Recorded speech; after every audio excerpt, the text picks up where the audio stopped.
আসসালামু আলাইকুম বন্ধুরা। দেখুন তো আমার আব্বু গাছ থেকে কী তুলছেন।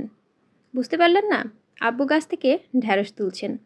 এই শীতের সিজনে কিন্তু ঢ্যাঁড়স তেমন একটা হয় না। তবুও আব্বুর ছাদ বাগানে কিন্তু মাশাআল্লাহ ভালোই ঢ্যাঁড়স হচ্ছে। আর এই ঢ্যাঁড়সগুলো কিন্তু আব্বু দিয়ে দিয়েছেন ওনার জামাইয়ের জন্য এবং বলে দিয়েছেন ওনার জামাইকে যেন ভর্তা বানিয়ে খাওয়াই।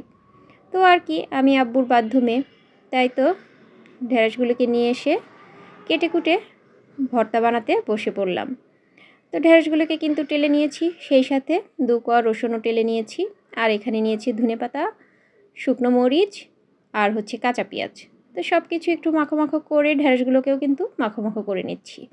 আর এই ঢ্যাঁড়সগুলোকে কিন্তু আমি বেশ ভালোভাবে একদম টেলে নিয়েছি, বিন্দু পরিমাণে ঢ্যাঁড়সের পিচ্ছিল ভাব ছিল না। তো সাথে একটু সরিষা তেল দিয়ে এই যে বানিয়ে নিলাম খুব সুন্দর ভর্তা।